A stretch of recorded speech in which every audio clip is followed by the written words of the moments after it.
আসসালামু আলাইকুম। স্বাগত বাংলা টিভির প্রাইম নিউজে। সাথে আছি আমি নিয়ামতুল্লাহ সিরাজি। শুরুতেই থাকছে এসএনএস হুমলন সংবাদ শিরোনাম।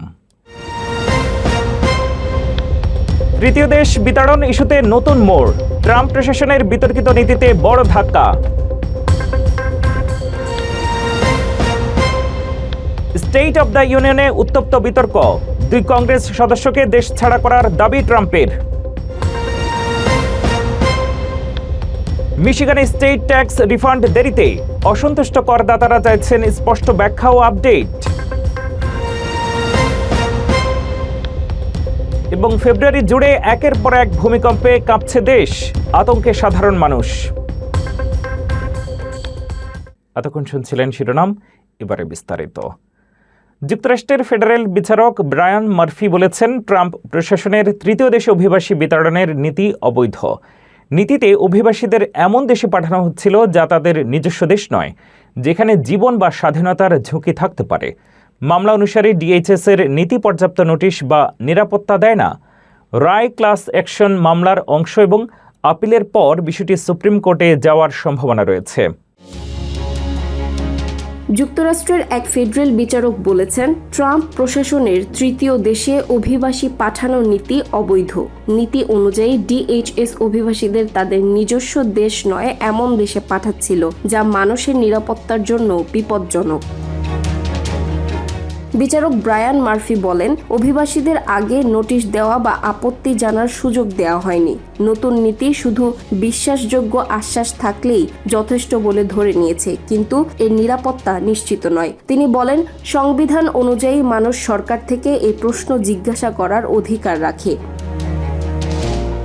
এই রায় একটি ক্লাস অ্যাকশন মামলা থেকে এসেছে। উদাহরণ হিসেবে, গুয়াতেমালার একজন নাগরিক ওসিজি যৌন সহিংসতার শিকার হওয়ার কারণে তার দেশ ফেরার সুযোগ পায়নি। তাকে মেক্সিকোতে পাঠানো হয়েছিল এবং পরে আবার গুয়াতেমালায় ফেরানো হয়, যেখানে তার জীবন ঝুঁকিতে ছিল। বিচারক রায় 15 দিনের জন্য স্থগিত করেছেন, যাতে ডিএইচএস আপিল করতে পারে। মামলা সম্ভবত ইউএস সুপ্রিম কোর্টে যাবে। মার্ফি বলেন, এই নীতি সংবিধান এবং অভিবাসন আইন লঙ্ঘন করছে। আইনজীবীরা বলছেন, এটি স্পষ্ট বার্তা যে প্রশাসনের তৃতীয় দেশ অভিবাসী পাঠানোর নীতি অসাংবিধানিক। ডিএইচএস বলেছে, তারা আইন অনুযায়ী অভিবাসীদের এমন দেশে পাঠানোর ক্ষমতা ব্যবহার করতে চায়। তবে বিচারকের রায় স্পষ্ট করেছে, কোনো মানুষকে তার জীবন বা স্বাধীনতার ঝুঁকি থাকা দেশে পাঠানো যাবে না। স্টেট অব দ্য ইউনিয়ন ভাষণের পর নতুন বিতর্কের জন্ম দিয়েছেন ডোনাল্ড ট্রাম্প। মুসলিম কংগ্রেস উইমেন ইলহাম ওমর ও রাশিদা তালিবকে যেখান থেকে এসেছেন সেখানে ফিরে যেতে বলা নিয়ে রাজনৈতিক অঙ্গনে তীব্র প্রতিক্রিয়া শুরু হয়েছে। অভিবাসন ইস্যুতে এই সংঘাত নতুন করে মেরুকরণ উস্কে দিয়েছে। যুক্তরাষ্ট্রের রাজনৈতিক অঙ্গনে আবারও তীব্র বিতর্কের ঝড় তুলেছেন president Donald Trump. State of the union ভাষণের সময় ডেমোক্র্যাটদের কংগ্রেস ওম্যান ইলহান ওমর ও রাশিদা তালিব তার বক্তব্যের প্রতিবাদ জানালে পরদিন ট্রাম্প সামাজিক যোগাযোগ মাধ্যমে কড়া ভাষায় তাদের আক্রমণ করেন। তিনি লেখেন, এই দুই আইন প্রণেতাকে যেখান থেকে এসেছে সেখানে ফেরত পাঠানো উচিত এবং তাদের সংশোধনাগারে ভর্তি করা দরকার। এমনকি তিনি তাদের লো আইকিউ বলেও উল্লেখ করেন। স্টেট অব দ্য ইউনিয়ন ভাষণে ট্রাম্প তার প্রশাসনের কঠোর অভিবাসন নীতি, সীমান্ত নিরাপত্তা জোরদার এবং আইন প্রয়োগকারী সংস্থার ভূমিকার প্রশংসা করেছিলেন। তিনি বলেন, অবৈধ অভিবাসন দমনে তার প্রশাসন সফল। এই সময় কংগ্রেস কক্ষে উপস্থিত ওমর ও তালিব প্রতিবাদ জানিয়ে চিৎকার করেন। ওমর বলেন, ইউ শুড বি অ্যাশেমড, আর তালিব তাকে সরাসরি লায়ার বলে সম্বোধন করেন। পরে তারা অভিযোগ তোলেন, প্রশাসনের নীতির কারণে তাদের অঙ্গরাজ্যের দুই বাসিন্দার মৃত্যু হয়েছে। ট্রাম্প তার পোস্ট অস্কার জয়ী অভিনেতা রবার্ট ডি নিরোকেও আক্রমণ করেন, যিনি একই রাতে আয়োজিত এক পাল্টা রাজনৈতিক অনুষ্ঠানে ট্রাম্পের কঠোর সমালোচনা করছিলেন। ডেমোক্র্যাট নেতারা ট্রাম্পের বক্তব্যকে বিভাজনমূলক ও বর্ণবাদী ইঙ্গিতপূর্ণ বলে নিন্দা জানান। হাউস মাইনরিটি লিডার হাকিম জেফ্রিজ মন্তব্য করেন, এ ধরনের বক্তব্য অপ্রেসিডেন্সিয়াল এবং যুক্তরাষ্ট্রের মূল্যবোধের পরিপন্থী। উল্লেখ্য, ওমর সোমালিয়ায় জন্ম নিয়ে শৈশবে যুক্তরাষ্ট্রে আসেন, আর তালিব জন্মসূত্রে মিশিগানের নাগরিক। এই ঘটনাকে ঘিরে আবারও সামনে এসেছে যুক্তরাষ্ট্রের তীব্র রাজনৈতিক মেরুকরণ, বিশেষ করে অভিবাসন, জাতিগত পরিচয় এবং মত প্রকাশের স্বাধীনতা নিয়ে চলমান বিতর্ক। মার্কিন কংগ্রেসে স্টেট অব দ্য ইউনিয়ন ভাষণ চলাকালে এক অতিথিকে গ্রেপ্তার করা নিয়ে নতুন বিতর্ক তৈরি হয়েছে। মিনেসোটার বাসিন্দা আলিয়াহ রহমান ছিলেন কংগ্রেস উইমেন ইলহাম ওমরের আমন্ত্রিত অতিথি। ভাষণের সময় প্রেসিডেন্ট ডোনাল্ড ট্রাম্প যখন হোমল্যান্ড সিকিউরিটির তহবিল প্রসঙ্গে বক্তব্য দিচ্ছিলেন, তখন রহমান নীরবে দাঁড়িয়ে পড়েন। তিনি কোনো স্লোগান দেননি বা প্রতিবাদের চিহ্ন দেখাননি। কিছুক্ষণ পর স্টেটস ক্যাপিটাল পুলিশ কর্মকর্তারা তাকে বসতে নির্দেশ দেন। তিনি নির্দেশ মানতে অস্বীকৃতি জানালে তাকে গ্রেপ্তার করে বাইরে নিয়ে যাওয়া হয়। পুলিশের দাবি, অনুষ্ঠানে প্রতিবাদ নিষিদ্ধ এবং নির্দেশ অমান্য করায় তাকে আটক করা হয়েছে।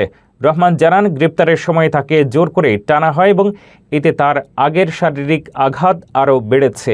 পরে তাকে চিকিৎসার জন্য জর্জ ওয়াশিংটন বিশ্ববিদ্যালয় হাসপাতালে নেওয়া হয়। ইলহান ওমর ঘটনার পূর্ণ ব্যাখ্যা দাবি করে বলেন, শান্তিপূর্ণ একজন অতিথির প্রতি এমন আচরণ উদ্বেগজনক। ঘটনাটি রাজনৈতিক অঙ্গনে নতুন আলোচনা সৃষ্টি করেছে। যুক্তরাষ্ট্রে প্রতি বছর মার্চ মাসের দ্বিতীয় রবিবার শুরু হয় ডে লাইট সেভিং টাইম। 2026 সালে এটি শুরু হবে 8ই মার্চ রাত 2টায়। এ সময় ঘড়ির কাঁটা 1 ঘন্টার সামনে এগিয়ে দেওয়া হয়, ফলে আমরা 1 ঘন্টা ঘুম কম পাই। ডে লাইট সেভিং টাইম 2007 সাল থেকে প্রতি বছরের মার্চ মাসের দ্বিতীয় রোববার শুরু হয় এবং নভেম্বরের প্রথম রোববার পর্যন্ত কার্যকর থাকে। এর উদ্দেশ্য হল দিনের আরও বেশি সময় ব্যবহার করা এবং শক্তি সাশ্রয় করা। অনেকে একে ডে লাইট সেভিংস টাইম বলেন, তবে সঠিক নাম হল ডে লাইট সেভিং টাইম। এটি প্রায় 100 বছরের বেশি সময় ধরে প্রচলিত একটি ফেডারেল নিয়ম। সব রাজ্য এই নিয়ম মানে না, যেমন অ্যারিজোনা এবং হাওয়াই ডে লাইট সেভিং টাইম অনুসরণ করে না।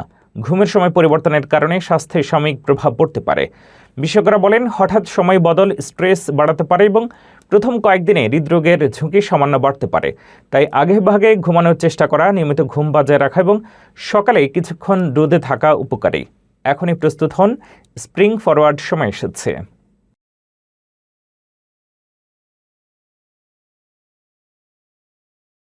ওয়েমো এবার 4টি নতুন শহরে স্বয়ংক্রিয় গাড়ি সেবা চালু করেছে। শুরুতে নির্বাচিত ব্যবহারকারীরাই প্রথম যাত্রা করতে পারবে, তবে ধাপে ধাপে সেবা সবাই পাবে।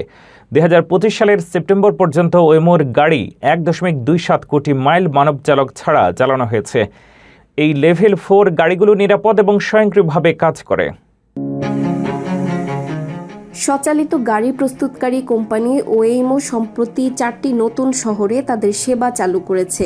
এখন থেকে হিউস্টন, ডালাস, সান অ্যান্টোনিও এবং অরল্যান্ডো শহরের নির্বাচিত ব্যবহারকারীরা এই স্বয়ংক্রিয় গাড়িতে চড়তে পারবেন। প্রাথমিকভাবে যাত্রা সীমিত থাকবে শুধু ওয়েইমো অ্যাপ ব্যবহারকারীদের জন্য। কোম্পানি জানিয়েছে, ধীরে ধীরে এই সেবা আরও বিস্তৃত করা হবে এবং বছর শেষ নাগাদ সবার জন্য খোলা হবে। ওয়েইমোর সহ সিইও টেকেদ্রা মাওয়াকানা বলেছেন, ডালাস, হিউস্টন, সান অ্যান্টোনিও এবং অরল্যান্ডো আমাদের পরিকল্পনার জন্য গুরুত্বপূর্ণ। আমরা আশা করি বছরের শেষ পর্যন্ত 1 মিলিয়নেরও বেশি যাত্রী সেবা নিতে পারবেন। ওয়েইমো ইতোমধ্যেই San Francisco, Los Angeles, Phoenix, Austin, Nashville এবং মিয়ামিতে স্বয়ংক্রিয় সেবা চালু করেছে। কোম্পানিটি 2025 সালের সেপ্টেম্বর পর্যন্ত 1.27 কোটি মাইল যাত্রীবাহী দূরত্ব মানব চালক ছাড়া সম্পন্ন করেছে। ন্যাশনাল হাইওয়ে ট্রাফিক সেফটি অ্যাডমিনিস্ট্রেশনের ওয়েমোর গাড়িকে লেভেল 4 হাই অটোমেশন হিসেবে শ্রেণীবদ্ধ করেছে। এর অর্থ, গাড়ি সমস্ত ড্রাইভিং কাজ সম্পন্ন করে এবং যাত্রীকে চালকের কাজ করতে হয় না। তবে এই গাড়ি সীমিত এলাকা পর্যন্ত ব্যবহার করা যায় এবং সাধারণ মানুষ কেনার জন্য এখনও উপলব্ধ নয়। তবে চালকবিহীন গাড়ি নিয়ে কিছু দুর্ঘটনাও ঘটেছে। জানুয়ারি 23, 2026-এ সান্টা মনিকায় এক ওয়েইমো গাড়ি একটি শিশুকে আঘাত করেছে। যদিও শিশুর আঘাত সামান্য ছিল, NHTSA এই ঘটনায় তদন্ত শুরু করেছে। মৃত্যুর পরও কি ট্যাক্স দিতে হয়? অনেকে ভাবেন না, কিন্তু এস্টেট বা উত্তরাধিকার সম্পত্তির উপরে ফেডারেল ও কিছু অঙ্গরাজ্যে ট্যাক্স প্রযোজ্য হতে পারে। বিশেষ করে ক্লিফ স্টেটগুলোতে সীমা অতিক্রম করলে পুরো সম্পত্তি করের আওতায় পড়ে। তাই আগেভাগে সঠিক পরিকল্পনা না করলে প্রিয়জনরা বড় আর্থিক চাপে পড়তে পারেন। এখনই সচেতন হওয়া জরুরি। আমরা জীবনের সব আয় থেকে ট্যাক্স দেই, কিন্তু মারা গেলে কি আপনার ট্যাক্স লাগে না? না, তখনও ট্যাক্স থাকে। মারা গেলে আপনার সম্পত্তি বা অ্যাসেটের ওপর কিছু রাজ্য এবং ফেডারেল সরকার ট্যাক্স আরোপ করে। ফেডারেল ট্যাক্সের সীমা অনেক বেশি, তাই অনেক মানুষ চিন্তা করে না। কিন্তু কিছু রাজ্যে ট্যাক্সের সীমা কম, সেখানে মানুষ সহজেই ট্যাক্সের আওতায় পড়ে। কিছু রাজ্য ক্লিফ স্টেট হিসেবে পরিচিত। এই ধরনের রাজ্যে যদি সম্পত্তি নির্দিষ্ট সীমার বেশি হয়, তাহলে শুধু অতিরিক্ত নয়, পুরো সম্পত্তি করের আওতায় আসে। উদাহরণস্বরূপ, ইলিনয়েসে $4 মিলিয়ন বেশি হলে পুরো সম্পত্তি করের আওতায় আসে। নিউ ইয়র্কে সীমা 7.16 মিলিয়ন, তারও বেশি হলে পুরো অ্যাসেট কর দিতে হয়। অন্যান্য রাজ্য যেমন অরেগন, ম্যাসাচুসেটস, ওয়াশিংটন, মিনেসোটা, মেরিল্যান্ডের সীমাও কম। মেরিল্যান্ডে অ্যাসেটের সঙ্গে উত্তরাধিকার করও আছে, অর্থাৎ যদি আপনি কোনো সম্পত্তি পেয়ে থাকেন, আলাদা কর দিতে হতে পারে। বিশেষজ্ঞরা বলেন, জীবিত অবস্থায় পরিকল্পনা করাই সবচেয়ে ভালো।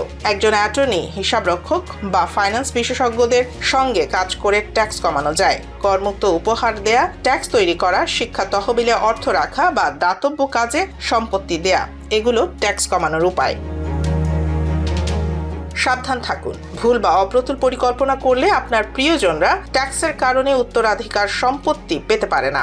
ভালো পরিকল্পনা করলে সম্পত্তির বড় অংশ বাঁচানো সম্ভব। তাই এখনই ভাবা উচিত, যাতে আপনার প্রিয়জনরা আপনার সম্পদ ঠিকমতো পান। মিশিগানের রাজ্য করের রিফান্ড পেতে দেরি নিয়ে বাড়ছে অসন্তোষ। বহু করদাতা বলছেন, সপ্তাহের পর সপ্তাহ অপেক্ষা করেও তারা কোনো স্পষ্ট ব্যাখ্যা পাচ্ছেন না। এই পরিস্থিতি নিয়ে কি বলছে মিশিগান ডিপার্টমেন্ট অফ ট্রেজারি, আর কেনই বা হচ্ছে এই বিলম্ব? বিস্তারিত জানুন প্রতিবেদনে। মিশিগানের হাজারো করদাতা অভিযোগ করছেন, স্টেট ট্যাক্স রিফান্ড পেতে তাদের অপেক্ষা করতে হচ্ছে সপ্তাহের পর সপ্তাহ, এমনকি কারো ক্ষেত্রে মাসের পর মাস। কিন্তু কেন এই দেরি, সে বিষয়ে স্পষ্ট ব্যাখ্যা পাচ্ছেন না অনেকেই। ডেট্রয়েটের টিভি স্টেশন WXYZ টিভি এর কাছে অসংখ্য দর্শক ইমেইল, সোশ্যাল মিডিয়া ও ফেসবুক গ্রুপের মাধ্যমে অভিযোগ জানিয়েছেন।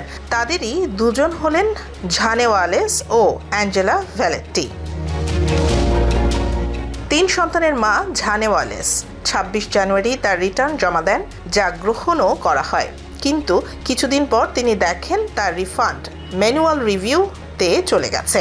প্রথমে তাকে বলা হয় 10 সপ্তাহ লাগতে পারে, পরে সেই সময়সীমা বেড়ে দাঁড়ায় 12 থেকে 16 সপ্তাহ। ওয়ালেস বলেন, আমি এই টাকাটা দিয়ে বিল পরিশোধ আর বাসা বদলের খরচ মেটানোর পরিকল্পনা করেছিলাম। এখন সবকিছু অনিশ্চিত।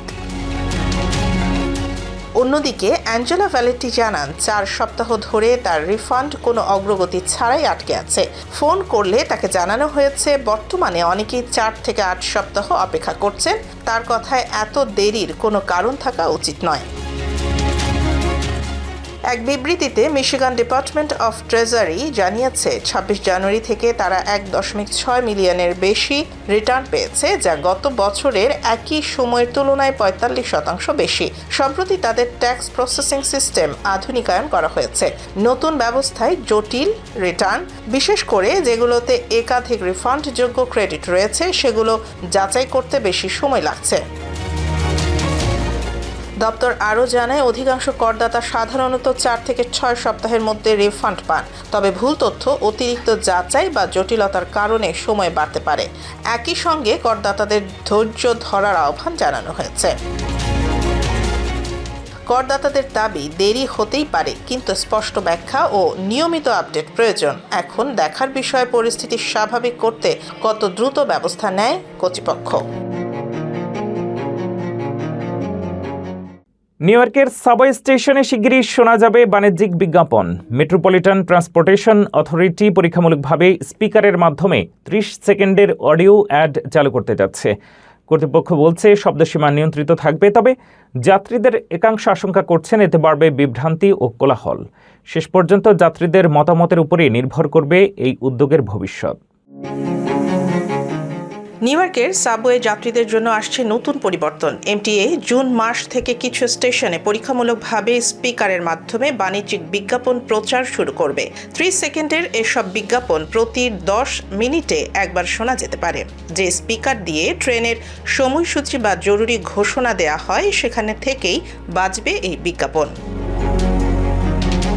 কর্তৃপক্ষ জানিয়েছে শব্দের মাত্রা 75 ডেসিবেলের বেশি হবে না এবং বিজ্ঞাপন কখনোই জরুরি বার্তার মতো শোনাবে না।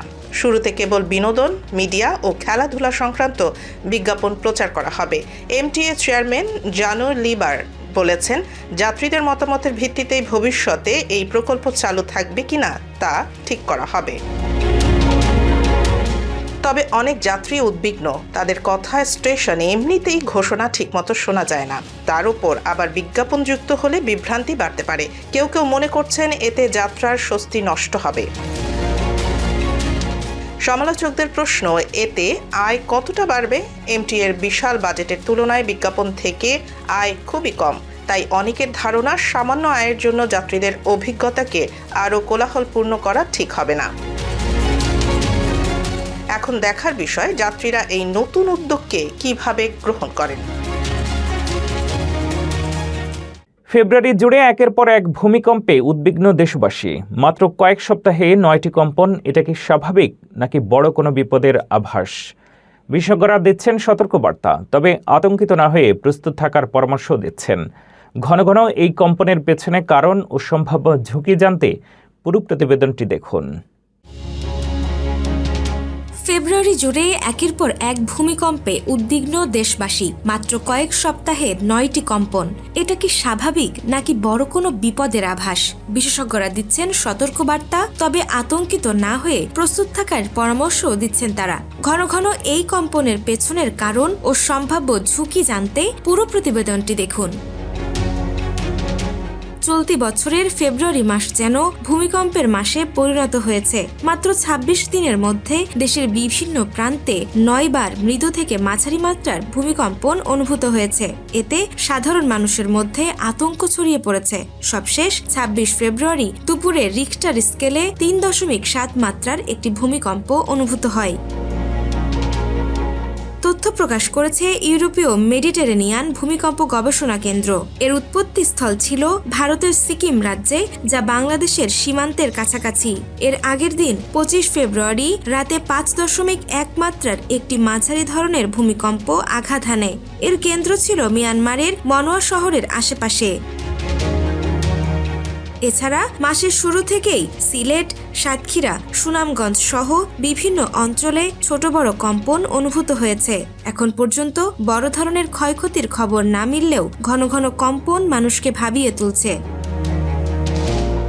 বিশেষজ্ঞরা বলছেন, বাংলাদেশ এমন একটি অঞ্চলে অবস্থিত যেখানে ভারতীয় ও ইউরোপীয় টেকটনিক প্লেটের চাপ কাজ করে। এ কারণে এখানে ভূমিকম্পের ঝুঁকি সবসময়ই থাকে। তাদের মতে, ভূগর্ভে দীর্ঘদিন শক্তি জমে থাকলে তা ছোট ছোট কম্পনের মাধ্যমে কিছুটা বের হয়ে আসে। তবে দীর্ঘ সময় বড় শক্তি আটকে থাকলে ভবিষ্যতে বড় ভূমিকম্পের আশঙ্কাও উড়িয়ে দেওয়া যায় না। তাই আতঙ্কিত না হয়ে সচেতন হওয়াই সবচেয়ে জরুরি। ভূমিকম্প সহনশীল ভবন নির্মাণ, জরুরি পরিস্থিতি প্রস্তুতি এবং সঠিক নির্দেশনা মেনে চললেই ক্ষয়ক্ষতি অনেকটাই কমানো সম্ভব।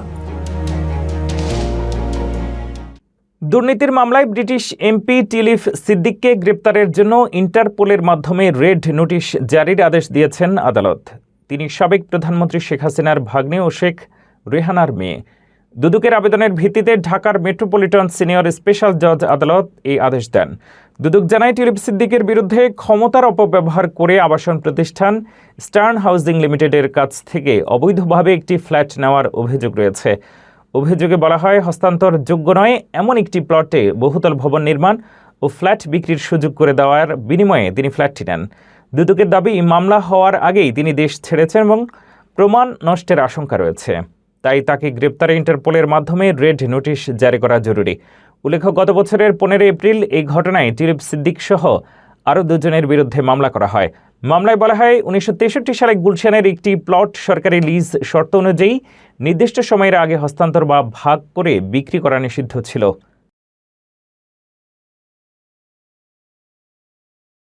এই ছিল বাংলা টিভির প্রাইম নিউজে। পরবর্তী প্রাইম নিউজ দেখার আমন্ত্রণ জানিয়ে শেষ করছি এখানেই। এতক্ষণ সাথে থাকার জন্য ধন্যবাদ।